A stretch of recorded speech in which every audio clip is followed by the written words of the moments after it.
What's up guys? Welcome back to Grand Acad's special Class 12 English animated video series. आज हम एक poem पढ़ने वाले हैं जिसका टाइटल है A Thing of Beauty. ये पोयम जॉन कीट्स ने लिखी है. मेक श्योर कि आप ये वीडियो एंड तक देखें बिकॉज इस एनिमेटेड वीडियो में हम आपको एक पूरी डिटेल्ड एक्सप्लेनेशन और इंटरप्रिटेशन के साथ साथ आपको वर्ड मीनिंग्स और a list of the poetic devices used in the poems भी देंगे. Towards the end Grand Acad आपको इस पोएम से रिलेटेड सारे इंपॉर्टेंट क्वेश्चंस और नोट्स भी प्रोवाइड करेगा. So without wasting any more time, let's move on to the detailed animated explanation of this poem. A thing of beauty is a joy forever. As loveliness increases, it will never pass into nothingness, but will keep a bower quiet for us, and a sleep full of sweet dreams and health and quiet breathing. इस stanza में सिर्फ एक ही new word है, वो है bower, जो एक pleasant shady place होता है under trees. इस स्टैंजा में हमें पता चलता है कि एक ब्यूटीफुल चीज एंडलेस खुशी का सोर्स होती है, जिसकी लवलीनेस सिर्फ बढ़ती है और कभी भी खत्म नहीं होती. वो एक छाव वाले शेल्टर की तरह होती है जो हमें अच्छे सपने, सेहत और रिलैक्सेशन भरी नींद देती है. जॉन कीट्स इस स्टैंजा में बता रहे हैं कि एक सुंदर चीज हमें हमेशा खुशी ही देती है. वो कभी खत्म नहीं होती, लेकिन उसकी ब्यूटी इंस्टेड बढ़ती ही रहती है. पोएट फिर थिंग ऑफ ब्यूटी को कई अलग अलग चीजों से कंपेयर करते हैं. वो सब कुछ ये साबित करने के लिए कहते हैं कि हमारे जीवन में सुंदर चीजों का बहुत इंपॉर्टेंट रोल है. Therefore, on every morrow are we wreathing a flowery band to bind us to the earth.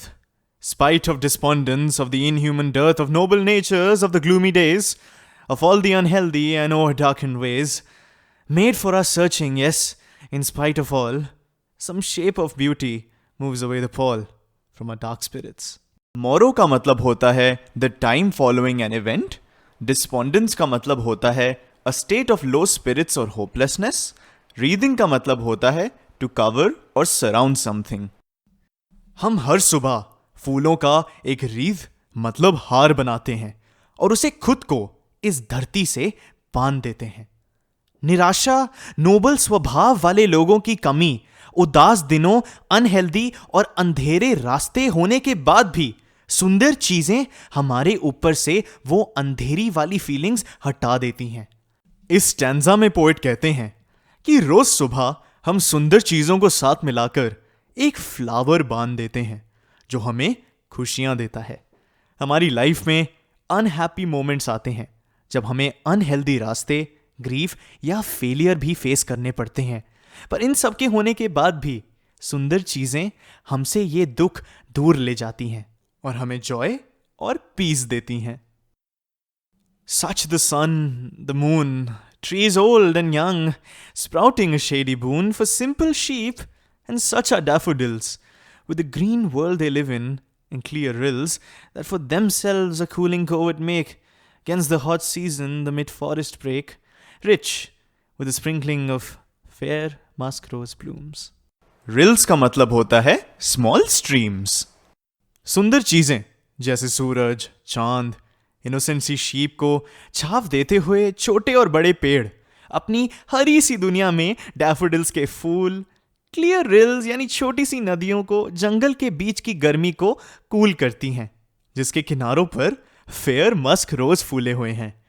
Third stanza में पोएट सुंदर चीजों के एग्जाम्पल्स देते हैं जैसे कि सन, मून, बड़े और छोटे पेड़ जो इनोसेंट शीप यानी हमारी ह्यूमन स्पिरिट को छाव देते हैं, डैफोडिल के फूल जो धरती को ग्रीनरी देते हैं, और ब्यूटीफुल स्ट्रीम्स जिसके किनारों पर फेयर मस्क फूल ब्लॉसम करते हैं.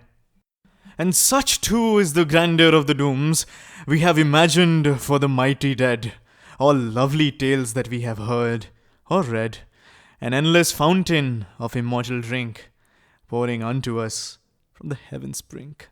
इस पोएम का फाइनल कीवर्ड है ग्रैंड्योर. ग्रैंड्योर का मतलब होता है द क्वालिटी और स्टेट ऑफ बीइंग ग्रैंड. इसका एक और मीनिंग हो सकता है मैग्निफिसेंस.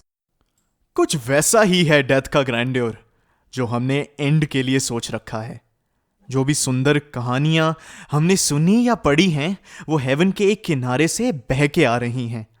लास्ट स्टैंजा में जॉन कीट्स शहीदों के सैक्रिफाइसेस को द माइटी डेड और डूम कहते हैं और उसके ग्रैंड्योर यानी वैभव के बारे में बात करते हैं और कहते हैं कि जो भी कहानियां हमने पढ़ी या सुनी हैं उनसे मिलने वाली खुशियों को मेंशन करते हैं। वो कहते हैं कि ये नेचर एक इमॉर्टल ड्रिंक का एंडलेस फाउंटेन है जो यहां हेवन के किनारे से बहकर आता है। इस लाइन से उनका यह मतलब है कि नेचर हमें इमॉर्टल जॉय देता है जो हेवन से बह के आता है, जिसकी वजह से वो हैप्पीनेस का अल्टीमेट सोर्स है। Okay guys, so now that you have a clear explanation of what the poem is about, ये बहुत इंपॉर्टेंट है कि आप कुछ इंपॉर्टेंट पोएटिक डिवाइसेस जो इस पोएम में यूज किए गए हैं और उनके इंस्टेंसेस यानी एग्जाम्पल्स जान लें, क्योंकि इनमें से ये गारंटीड है कि कुछ ना कुछ तो आपके एग्जाम में आने वाला है। तो पहली चीज है एलिटरेशन। इस पोएम में एलिटरेशन काफी बार यूज की गई है। Band to bind, noble natures, some shape, sprouting a shady, simple sheep और कूलिंग कोवर्ट, ये काफी इंपॉर्टेंट एग्जाम्पल्स हैं। आगे बढ़ते वक्त हम देखते हैं मेटाफर्स को। इस पोएम में मेटाफर्स हैं बार क्वाइट में, sweet dreams, wreathing a flowery band, moves away the pall, immortal drink, heaven's brink. Moving on, इस पोएम में इमेजरी भी देखी जाती है। इमेजरी कहाँ पे है? A flowery band, gloomy days, shady boon, clear rills, cooling covert make, rich with a sprinkling of fair musk rose blooms and endless fountain. Moving on, personification. Personification का एक ही इंस्टेंस है which is in shape of beauty. Moving on, we also see the important example of the transferred epithet literary device being used. वो कहाँ पे use किया गया है? Gloomy days में and the unhealthy and over darkened ways में। उसके बाद हम oxymoron भी नोटिस करते हैं इस पोएम में। उसका इंस्टेंस एक ही है जब ऑथर माइटी डेड लिखते हैं। Finally, we have an antithesis in the poem, old and young. So that brings us to the end of this poem, and I'm sure that after watching this video, आपको ये पूरी poem काफी अच्छी तरह समझ में आ गई होगी। आपकी प्रिपरेशन को और भी ज्यादा स्ट्रॉन्ग करने के लिए ग्रैंड अकेड ने इस पोएम के इंपॉर्टेंट क्वेश्चंस और नोट्स डिस्क्रिप्शन में डाल दिए हैं। और हाँ, अपनी प्रिपरेशन और भी ज्यादा स्ट्रॉन्ग करने के लिए आप इस क्वेश्चन का आंसर कमेंट सेक्शन में लिखिए। जो भी 3 लोग इस क्वेश्चन का सबसे अच्छा आंसर देंगे, ग्रैंड अकेड उन्हें पेटीएम पे स्पेशल कैश रिवॉर्ड और ग्रैंड अकेड का special merit holder certificate provide करेगा। So yes, if you like the content, please subscribe to us on YouTube and follow our Instagram at grand.acad. Okay, till next time, keep winning, you champions!